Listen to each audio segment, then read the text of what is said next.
ومثالا، تبعوا الرسول إذا سعى أو قالا، كانوا هنا يسقون غيم حياتنا، فمضوا وفينا ذكرهم يتعالى. عيسى عليه السلام كان يحيي الموتى بإذن الله سبحانه وتعالى.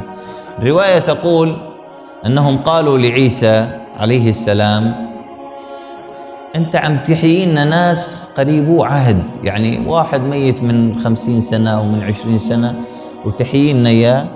نعم طبعا بإذن الله سبحانه وتعالى، فإحنا نريد ناس بعيدة هيك. فجابوه وين؟ على سام ابن نوح عليه السلام، جابوه على سام، فصلى ركعتين ودعا الله سبحانه وتعالى فأحيي له سام. قيل لما سام خرج من القبر كان شعره ولحيته بيضاء، فقال له الناس: هو مات شاب، شعره أسود ولحيته سوداء، يعني نراك نرى شعرك قد ابيض ولحيتك قد ابيضت.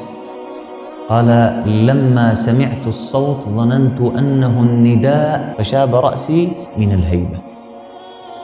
وهو ابن نبي، لما نادى عيسى عليه السلام قال: سمع النداء، فظن أنه النداء إلى يوم القيامة، إلى يوم الحساب، يوم نعرض على الله سبحانه وتعالى واحد واحد، وكلهم آتيه يوم القيامة فردا، واحد واحد يجي.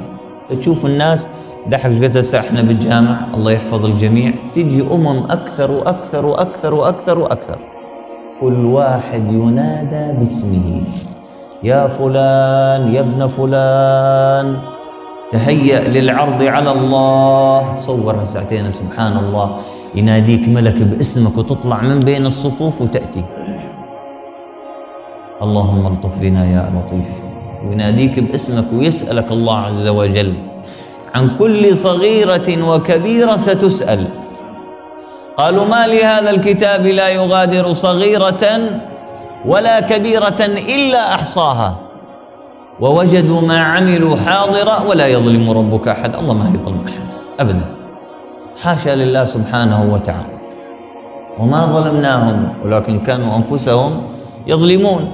جتك الدعوة وأتوك الأنبياء وجاء الرسل، نعم، وين؟